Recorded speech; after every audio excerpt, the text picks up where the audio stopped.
In the vast tapestry of history, where the stories of rising and falling societies intertwine, there exists an ancient record that narrates the tales of a powerful and regal people. As the sun sets over Africa's expansive savannas, stories emerge, depicting mighty kings and beautiful queens with dark, rich skin. The Bible, a long-standing book, holds within its pages the secrets of these ancient narratives.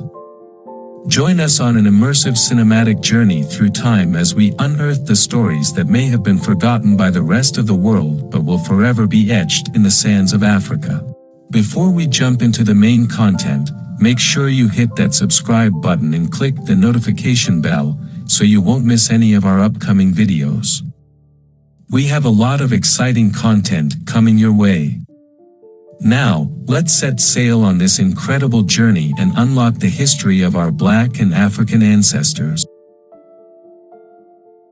According to the Bible, all present-day people are descendants of Noah's 3 sons, Shem, Ham, and Japheth.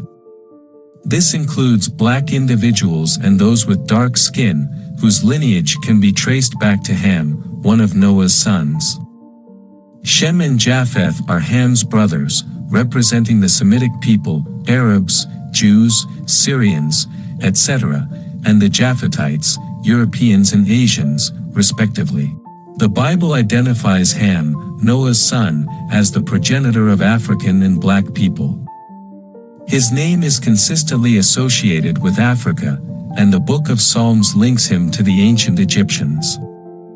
It is noteworthy that ancient Jewish and other traditions also attribute African ancestry to Ham. The concept of Ham's children consistently points to African regions, areas, and people. Additionally, the name Ham holds the meaning of burned or dark in Hebrew, Aramaic, and other ancient languages, alluding to the color of his hair and skin. Within chapter 10 of the book of Genesis, specifically between lines 6 to 14, one can explore Ham's family tree, also known as the Hamite people. The book mentions Ham's children, Cush, who became the father of many African people, and Mizraim, who became the father of the ancient Egyptians. It is important to note that Arabs, Jews, Syrians, and others refer to Egypt as Mizraim because it was named as such by its founder. Put, also known as Phut, and Canaan, the father of the Canaanites, are also sons of Ham. Canaan refers to both a place and a group of people. Further, Cush, Ham's first son, gave rise to various countries and peoples, including the Ethiopians. Ethiopians and the people of Nubia, previously known as the Kingdom of Cush, share the same origin. These are significant countries and groups of people, and their ancestry can be traced back to Cush. It is worth mentioning that the people of Samaria, who are believed to have descended from Nimrod, Cush's disobedient son, are thought to have originated from Old Babylon. Additionally, individuals from South India, as well as populations from various parts of Africa such as Malians, Eritreans, Kenyans, Congolese, and Vantas from Gabon, are considered to have Kushite heritage. In biblical context, the term Cush is often associated with Ethiopia, Sudan, and Africa, signifying Ethiopia or black in its original language.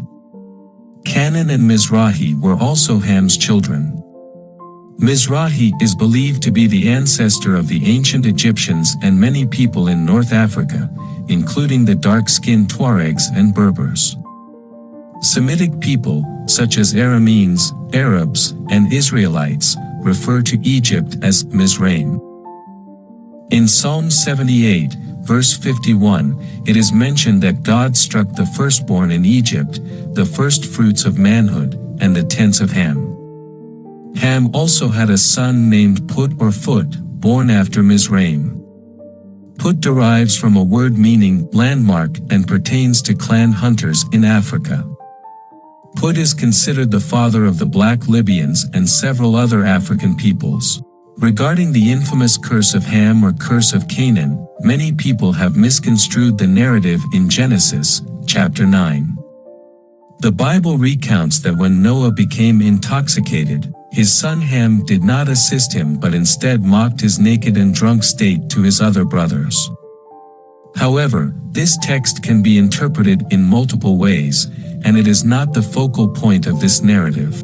Noah placed a curse on one of Ham's sons, Canaan. While Noah's actions may seem exaggerated, it was a grave matter to disrespect one's father during that time period, almost akin to a religious duty. Although Noah's drunkenness appears to be accidental, resulting from his discovery of wine made from grapes, which had never been made before, he unknowingly became intoxicated. As a consequence, God did not punish him.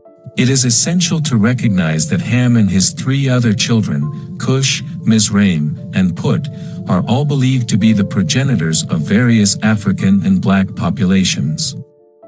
The Bible, through its genealogical accounts, connects these individuals to the ancient peoples of Africa, including the Egyptians, Ethiopians, and other African nations. However, it is important to approach these narratives with an understanding of their historical and cultural context, as they represent ancient perspectives and beliefs.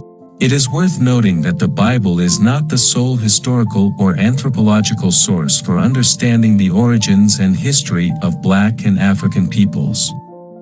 Scholars and researchers draw from a wide range of disciplines, including archaeology, linguistics, genetics, and oral traditions, to piece together the complex tapestry of human history.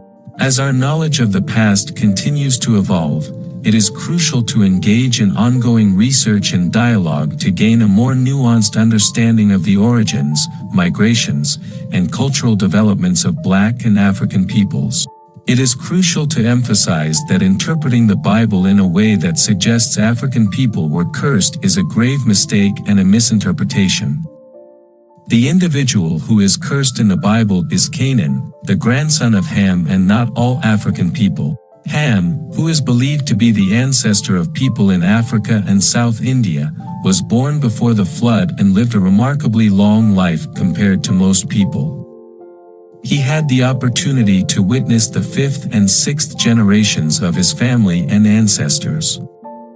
Interestingly, similar to his brother Shem, Ham also lived to be around 600 years old or possibly even older. While the exact age of Ham is not specified in the Bible, it is likely that he lived at least 600 years. The location of Ham's burial site remains uncertain, with various theories and studies suggesting different possibilities.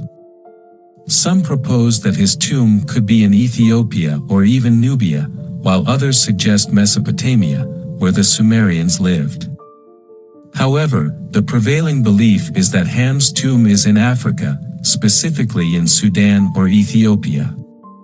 Some even speculate that he might be buried in Egypt, a land known for its ancient secrets and the ongoing discoveries of millennia-old burials. The Book of Jubilees provides additional details about Ham's later years and the events involving Noah's family and the lineages of Ham, Shem, and Japheth. This ancient Jewish manuscript, which was considered authoritative before and during the time of Christ, describes Ham's displeasure when his youngest son Canaan chose to settle in the land of Shem, which is now known as Israel. Ken, Ham's other son, disagreed with Canaan's desire to claim those lands for himself. According to the Book of Jubilees, Ham, Cush, Mizrahi, and others did not support Canaan's decision to reside in Shem's territory, as they believed that the lands in Africa were meant for Ham's descendants. Despite their objections, Canaan chose to remain in the land against his father and brother's wishes.